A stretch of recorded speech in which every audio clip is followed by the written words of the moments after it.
అంటే జననం నుంచి మరణం దాకా అంటే ఆయన ఎదుర్కొనేటువంటి ఒడిదుడుకులతో సహా అన్నీ కూడా దీంట్లో చూపించబోతున్నారు. అవునండి. ఆయన మొదటి పాట పాడడానికి ఎన్ని కష్టాలు పడ్డాడో సినిమా చూస్తే తెలుస్తుందండి. ముఖ్యంగా నేను ప్రివ్యూస్ వేశాను. ప్రథమ సగంలో ఆయన పడిన కష్టాలకు కానీ ఆయన పడిన బాధలకు కానీ కంట తడిపెట్టిన వారు ఎవరూ లేరండి. Virtually they are crying. అంత బాధలు పడ్డాడు ఆయన. అంటే ఒక లక్ష్య సాధన కోసం మనం ఎంత కష్టపడాలి, ఎన్ని అడ్డంకులు వచ్చినా సరే అలాగ అధిగమించాలి అనే ఒక సందేశం ఉంటుందండి.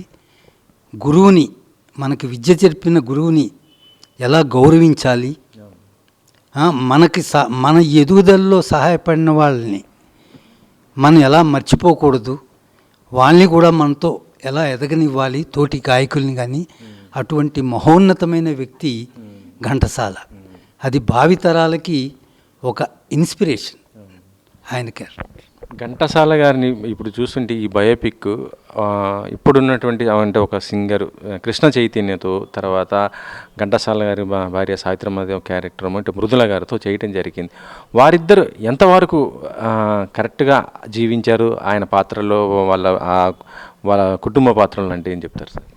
అంటే ఘంటసాల పాత్ర కోసం నేను సెలక్షన్ కోసం చాలా కష్టపడ్డానండి. కానీ అది ఎవరు సరైన దొరకకుండా, కొంతమంది దొరికినా వాళ్ళు అంగీకరించకపోవడం, ఇటువంటి బాధల్లో నేను ఒకరోజు స్వరాభిషేకం చూడడం జరిగింది. ఆ స్వరాభిషేకంలో మన కృష్ణ చైతన్య పాడడం జరిగింది.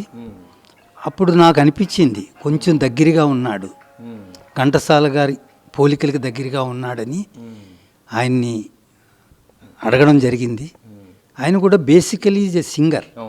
కానీ నేను నటుని కాను అంటే మీరు ఒప్పుకోండి, నేను మీ చేత నటింపు చేయగలుగుతాను అనేటప్పటికి చాలా పెద్ద మనసుతో ముందుకొచ్చాడు.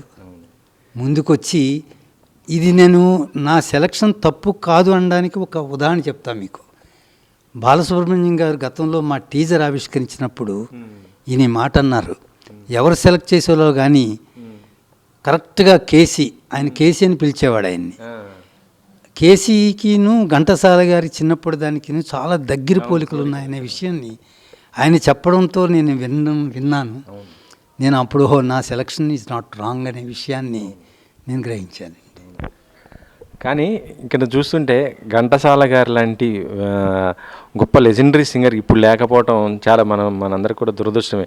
ఆయన 2 తెలుగు రాష్ట్రాలకే కాదు, మొత్తం కూడా యావత్ భారతదేశం గర్వించదగ్గ గొప్ప సింగర్. ఆయన కొన్ని వేల పాటలు పాడారు. సో ఆయన పాడిన ఆ పాటలల్లో మీకు బాగా నచ్చినటువంటి పాటలు ఏమున్నాయి సార్?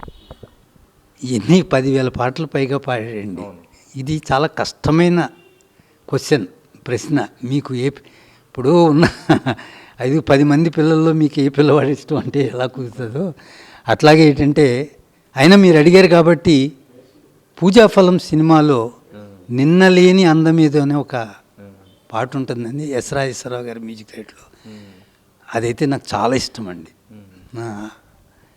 మీరు ఏమైనా పాడుతుంటారా సార్ అట్లా? అది ఎప్పుడు అనుకరించటం అది, ఎందుకంటే ఇప్పుడు ఆయన యొక్క బయోపిక్ తీస్తున్నానంటే ఆ పాత్రలో పరకాయ ప్రవేశం చేయాలి, ఆర్టిస్టులు చేస్తారు. కానీ డైరెక్టర్గా మీరు కూడా రచయితగా మొత్తం కూడా ఆ పాత్రలో పరకాయ ప్రవేశం చేస్తేనే అది కరెక్ట్గా వస్తుంది కదా.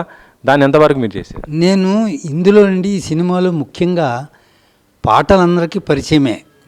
ఆయన వ్యక్తిత్వాన్ని పరిచయం మీద దృష్టి పెట్టానే తప్ప పాటల మీదకి పెద్దగా నేను పెట్టలేదండి. సందర్భానుసారంగా ఘంటసాల గారు ఒక మాట అంటుండేవారండి, నా జీవితానికి నేను పాడిన పాటలకి చాలా దగ్గర సంబంధం ఉంది అని ఆయన ఎప్పుడు అంటుండేవారు. అదే కాన్సెప్ట్తో నేనేం చేశానంటే ఆయన పాటలతోనే ఆయన కథ చెప్పానండి ఆయన జీవితం.